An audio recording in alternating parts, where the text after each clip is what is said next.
Hello, welcome to the first video in a series of videos answering questions that BTA fans have posed on the BTA Facebook page or the Twitter feed or places like that. I'm going to do a bunch of these, so I'll just tackle a couple at a time, and I'm kind of just selecting ones that seem pertinent from BTA's past. And the videos, just like the images I've been posting on Facebook, they don't pretend anything good or bad about the future of BTA. It just seemed like something cool to do, and I kind of enjoy doing this kind of stuff. So I'm going to start with a few questions here. There's a guy on Facebook named William Adamek. And William Adamek, if I'm pronouncing it right, asked a few good questions, and he seems really knowledgeable about BTA and the BTA history. So we'll start there, and the question I'll start with goes back to the beginning. Where do the names Duck and Count Seth come from?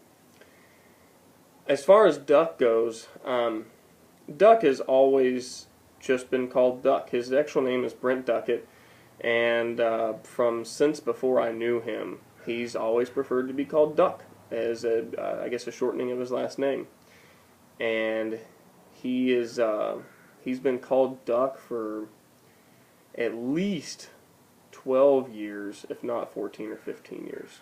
So that is just what he's always preferred. I don't know any specific reason behind it, to be honest. Count Seth comes from this bent that the band had at the beginning, really towards a lot of black metal. We were really into, and still are, to some extent, Extol and Opeth and other black metal bands, and we were really intrigued by the whole thing. You kind of see that really come out most strongly in Physics of Fire. But you had, in black metal, you had all these great titles for guys in bands. You had, even non-black metal bands. You had things like Lord Worm and Corpse Grinder and Count Grishnak, and just really cool stuff. So that was sort of the mind frame we were in, but also the summer after I met Jason Wisdom at college, I had built a coffin for myself, sort of inspired by the character Queequeg in Melville's Moby Dick. So I had built this coffin for myself, and Jason had drawn this sort of nifty little sketch of me with hair and fangs, and I wood burned that into the lid, this little portrait thing, and wrote and wood burned into around the picture, Count Seth, Lord of Death. We actually used that coffin to carry our merch into our CD release show for Terminate Damnation in Alabama. And it was pretty sturdily made. It was good. I slept in it once, and it wasn't very comfortable. It's really hot sleeping in a coffin. Your body heat doesn't escape. So Count Seth kind of came from that. And it was something that stuck around for a while, and I kind of laugh every time someone uses it now. But that's a good question. The next one I'll do from William is whatever happened to that animated video that dude from the Skies Revolt made for y'all? I can't seem to find it. That's a good question. I've actually asked the guy from Skies Revolt that did the video. His name's Dave, and Dave Prindle did a really good job on that video, and we were really proud of it. And we posted it, but when you're on a label, things don't always get run directly through you. So almost all of our music videos, the masters, were sent to Solid State Records.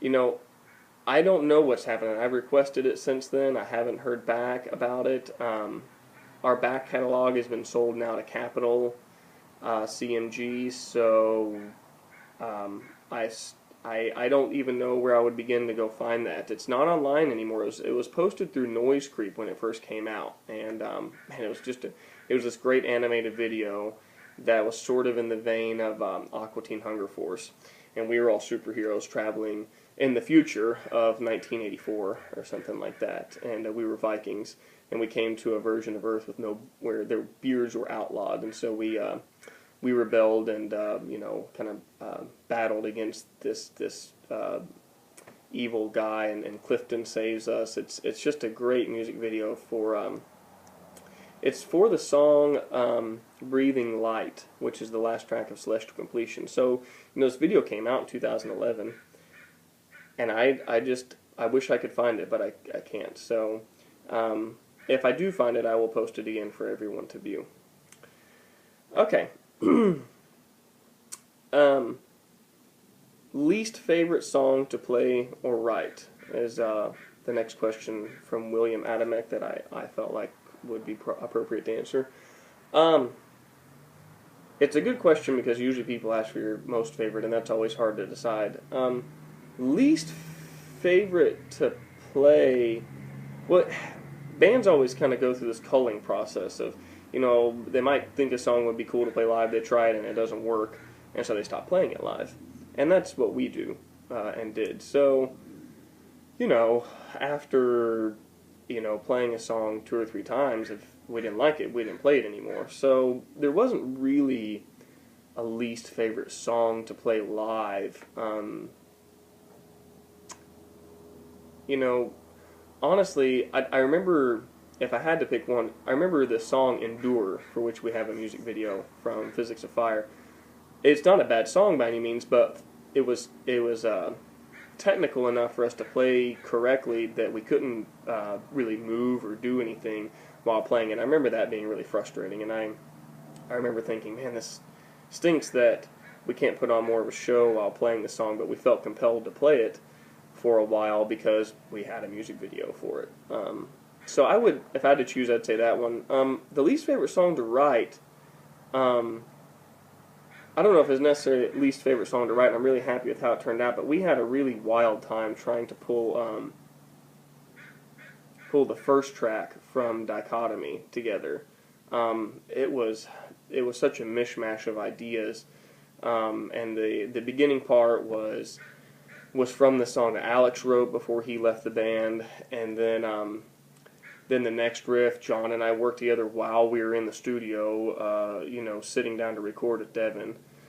So it was just, it was a kind of a stressful situation where we're going, oh man, we need to sort of work this song out, and we're at the last second at the deadline, and we're trying to figure out kind of how this works, and it totally came together great, but during the writing process it was not fun at all. But the ending is just wonderful. I don't know if you guys have ever noticed, but there's this little Beatles line there at the very end while I'm playing piano where we have John singing Jai Guru Deva, Nothing's Gonna Change My World.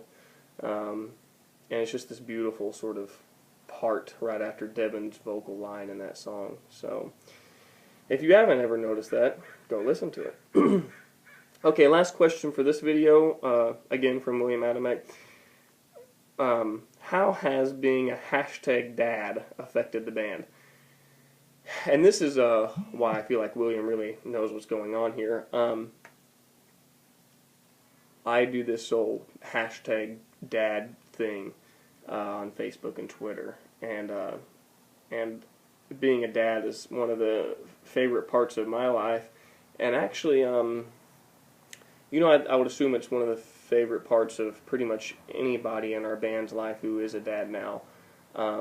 I can say that it has affected the band a lot in different ways. When John rejoined the band for Dichotomy, he had just had his first child, his daughter, and there were a lot of questions about what we could do, how often we could tour, with him having an infant at home, and it was difficult to figure that out, and we had to actually cancel a couple shows because of various things that happened with that. So that affected the band during that time, and then I was the next person to become a dad, and that really affected things, just from being able to deal with touring while you have, my son Elijah was at home, and sort of the even touring while my wife was pregnant right before she was due to give birth, which I can't believe I did that. But and then Jason didn't have a son yet when he left the band, but he and his wife had their son shortly after that, and it's sort of sort of looking forward to that, I think played a pretty major role in his need to have time away from the band. So it has affected the band to a pretty large extent. But I think Michael Ackerfeld from Opeth said that having kids was one of the darkest things you could do because you're constantly worried about them, and it